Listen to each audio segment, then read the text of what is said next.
state preview. Let's talk about this. So this team obviously comes from the Mountain West. They're coached by Ken Niamontiolo. I may have butchered that. I think it was You were close. close. Okay. Niamontiolo. Thank you. So we've coached against them. Big 12, BYU. This is going to be a lot different though. That team was more ground and pound, kind of a pro style approach. This is going to be air raid offense. They are going to throw the football a lot.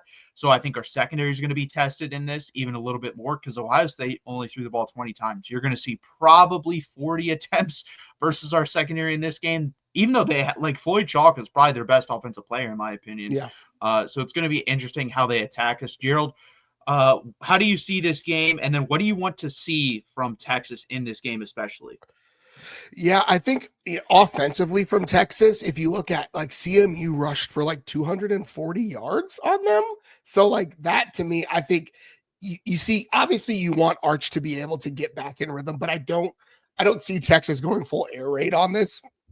So I think Texas is still going to want to get more running reps, make sure CJ Baxter, and honestly, you probably get CJ Baxter 10-ish touches just to make sure he doesn't get rusty, and then you get to sit him. Same thing with Trey Wisner. I think you see them run those guys early in the game. If this goes the way it should, they probably don't see much of them past the midway through that first drive of the third quarter. But I really think for this game, Texas needs to figure out how to get Arch comfortable. How do you get Arch comfortable early? Because that was the big issue against Ohio State. He was uncomfortable. He squeezed, he clinched, and he made passes that were out of his comfort and out of character for him, right? We've seen him make those throws. And so how do you get him comfortable? Is it get his legs going early? Is it run more up tempo? I think those are probably the two keys. So I would expect Texas to do a lot of that. And again, we saw it last year. There is a Colorado State, right? They put up some yards against Texas in that air raid. I think you'll probably see Texas go pretty vanilla defensively, just kind of rely on talent, rely on, we've got the better athletes. The line, I think, is something crazy, like 25. 36 and a half. Oh my gosh. Yeah. Even so, like I'd probably take San Jose State just because like 36 points is ridiculous. But I do think Texas probably could roll it out there and win by 3 scores just on talent alone. But ultimately, I think Texas probably you're going to see limited action from the running backs. You get them going early. You let Arch figure out, do I need to use my legs? Do I need to go tempo? Get him to figure out what gets him in rhythm. Because again, you're going to have to go to Florida in a month and you need to get in rhythm early and often. Yeah, so that's what I want Steve Sarkisian to kind of experiment with Arch to see what he likes, what gets him in the rhythm, what he can, what helps him hit his layups. I don't want to run him too much. If you run him, just tell him, hey, we're running these out of bounds immediately. Freaking nothing slide, else. Kid. Yeah, exactly. Yeah, he didn't slide versus Ohio State, which I was fine with because he got the one big hit on the sideline, but he's a big guy. I'm not that super concerned as long as they're not hitting his head. But versus San Jose State, you shouldn't have to run him a lot, but it would be nice to see what works with him running football wise. And it's like I said, how does your secondary hold up with the amount of reps they're going to get? You're going to get 35 plus attempts. Walker Egan is a pretty good quarterback. He threw for like 300 plus yards versus Stanford last year, 300 plus yards versus Oregon State last year. He's a solid player. Now that was with Nick Nash. They don't have anyone near that at San Jose State, because guess what? When you lose a 5th round pick from San Jose State, that takes multiple years to replace. You don't replace it the next year. And then we talked about this post game. I want to see the process cleaned up. I want you to execute better. I want you to be more efficient. And that's the thing. If those are the things I see in this game, I don't really care what the score is. Honestly, if we win this game 31-3 or 31-10, I don't care as long as the penalties are minimal. You execute more. You're averaging 5 to 6 yards per play through the air on those little checkdowns that we had that were open. If you can get the ball out and the yards after catch, that will help out as well. I just want to see that process cleaned up. I want to see Brandon Baker not commit false start penalties. I want us to score in the red zone when we get there. And I also you're going to be able to bully this team in the red zone. And this is the thing with Steve Sarkisian. You have not been able to bully the Ohio States of the world, the Oklahomas of the world, the Georgias of the world when you absolutely need those yards. So I'd like you to experiment in this game versus San Jose State on 1st and 2nd down. Do not bully this team in the red zone. Try other things. Try throwing the football. Try route concepts. Try getting your guys in motion before the snap. Play action. Yes, play action. Try I don't know. I've seen this one time. It was versus Iowa State, Xavier Worthy's freshman year, the little in and out route, the quick in The and out whip. whip route. I Yeah. love the whip route. Can we do that? Ryan Wingo can do that. Ryan Wingo has enough wiggle to do that. I think Parker Livingstone has enough wiggle to do that. So try stuff. Be experimental in the red zone to see what will work versus other teams. Because guess what? You bowling San Jose State in the red zone, running it down their throat, that doesn't translate. We've seen it not translate. So try other things versus this team. Yeah, and there are a couple of different things where I want to see, does Texas have a big set that they can also experiment with, right? And ultimately, it is a between the ears thing, is a mental thing on those moments where you're trying to go for the 4th and inches, the 4th and 1, the 4th and game kind of situations. A lot of it's between the ears, so they have to figure out what unlocks that, because like Bijan and Roshan a couple of years ago papered over a lot of those issues because those guys just didn't go down behind the line of scrimmage. It just was how they played the game. So now that you don't have those guys, you've had multiple years to adjust to it. You've got these big bodies. CJ Baxter, not a small guy.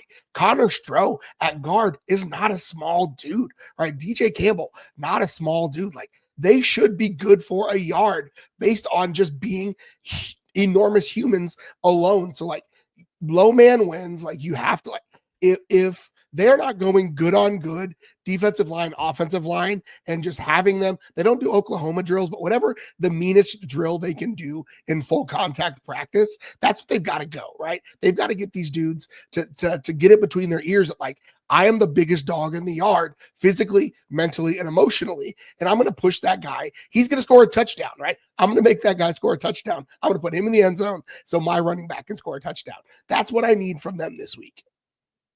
Yeah, and that's the thing, because the defense has that. Like, when it's 4th and 1, I trust the defense to get that stop. We've seen it multiple times now. It's the offense that seems to struggle with it. So GOJ left the comment, it's about culture. I disagree. I just don't think, like, Texas under Sark just hasn't been able to get that 1 yard when they needed it. And guess what? I think there comes a point, instead of banging your head into a wall and realize, no, we got to be this tough guy down here. We got to be this tough. I don't care how you score. If you want to put on a dress and waddle in the end zone, 7 points is 7 points. I really do not care.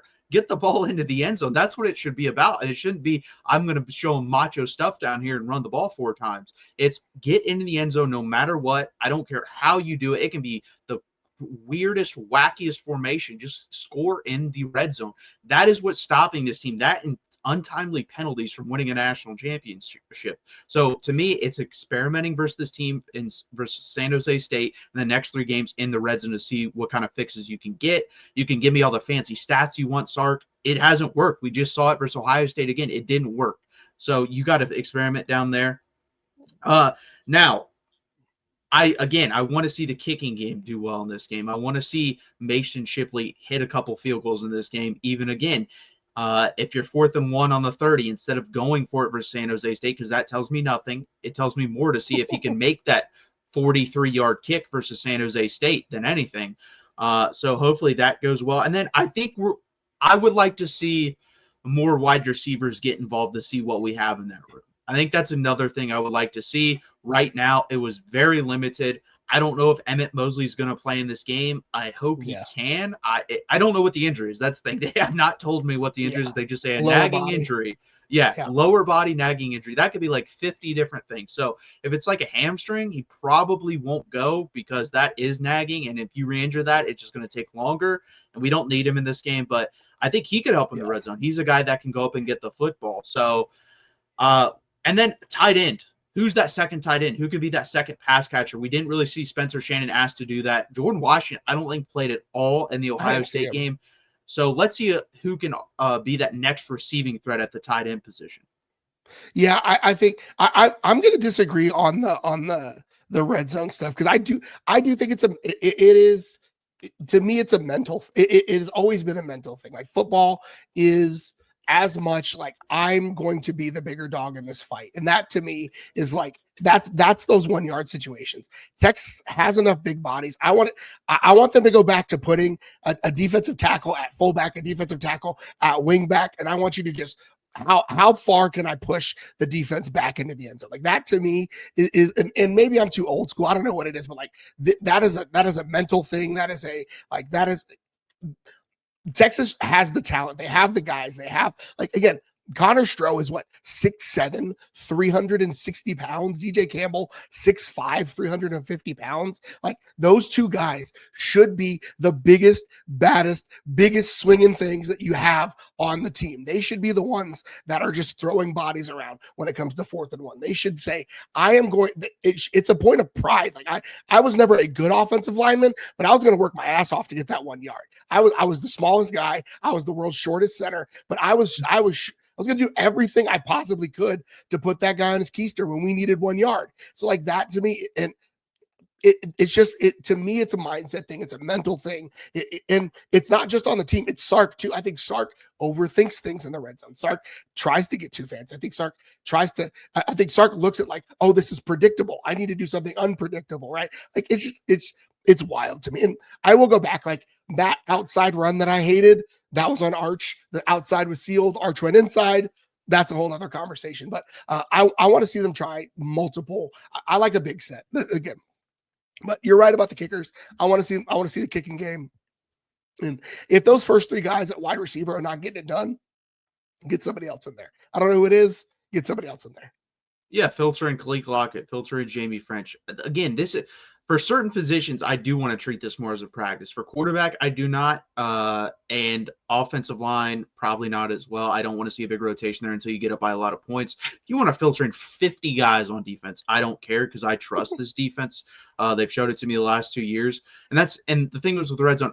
Like I said, I just don't care how it gets done. I just wanted to get done at this point. Whether you want to get more fancy, because that's the thing too. I thought about this. I don't think we run anything crazy down there. Like it's pretty simple what we do, and that's the thing. People know, hey, he's going to do this in the red zone. We don't run play action in the red zone. We don't run fade balls in the red zone. We don't run the play that I've been waiting for because you've had the tight end to do it. The Cade Brewer touchdown versus USC under Tom Herman, where he just sneaks around the back of the formation and he's wide open in the corner of the end zone. We've never run that play under Steve Sarkisian. I just don't understand it. We don't run the whip route with any of our speedy wide receivers. Hell, like I said, put Khalil Lockett in and throw a couple fade balls. So I'd like to see, again, experimentation in the red zone. I would have swore that Sark was setting up a jump pass. And maybe it's dumb, but like, why do you run quarterback power? You run quarterback sweep. You run inside between the guards, and then you do a hurry up quarterback sneak. Like, how do you not have Arch Manning fake that, take 2 steps back, and try to find injuries? Like, it's worked. They were set up to stop the inside run. There's a lot that goes into it, but like Sark is both not. Like Sark is overthinking it, but also I think they could simplify things and just like, you got to be mean. You got to be nasty. You got to want it more than the other guy in those situations because Texas has the dudes. Texas has the freaking dudes. Like I cannot harp on that enough. Your offensive line is big enough. You should be able to get a yard. On the defensive side of the ball, I need sacks in this game. You had 0. I need at least 5. This team's going to throw the football a lot. They're going to take vertical shots a lot. That's literally how this team plays. This is old school Texas Tech. We're throwing this thing 40 to 50 times. We're going to do it. And what we're going to do is throw shallow, shallow, deep, shallow, shallow, deep, shallow, shallow, deep. They don't really have an intermediate passing game. That's not really what those offenses love to do. Get sacks. I want 5-6 sacks. I want 5-6 tackles for loss. And I want these guys to eat up front. They did not eat versus Ohio State. I need the confidence to go back up. I need you to experiment with the type of rushes you do, translating from power to speed, spin moves, half spin moves, dip, swim moves, whatever you need to do, experiment here, but also get production. That's what I want to see from the defense. Yeah, I want Colin Simmons to eat. I want Ethan Burke to eat. I think those guys, and they should have went on talent alone in this game. They should be able to get multiple sacks in talent and on just showing up on Saturday. So I really do think that they should have a good game. No, I completely agree. So the line is 36.5. San Jose State is getting 36.5 points. The over-under here is 51.5. So that's pretty crazy. They expect like San Jose State to score like 10 points here, basically, which I think is fair. I think that's kind of where I'm at. Gerald, what is your prediction for this game? I have Texas big, but 36 points is just so stinking much. Like I would say Texas, but Texas wins handily. But that's so many points. What's that? 6 touchdowns? Like that. Winning by 6 touchdowns is like, you don't do that in video game football. Like it's just so many stinking points. I'd probably take San Jose State. I'm not a bettor, but if I had to, like San Jose State, 36 is just so many points. No, I agree. I'm going to take San Jose State here as well, like with the points, obviously not in the game. I'm going to go Yeah. 42-10 Texas. I Yeah. think that's I going to think end up being the score. I could see like a 35 because Texas is probably gonna have the third stringers in, but for most of the fourth quarter. So I could see it being like a 35-10, 38-10 situation. But 36 is just so many points. No, it is. Thank you guys for joining us. That was the San Jose State preview.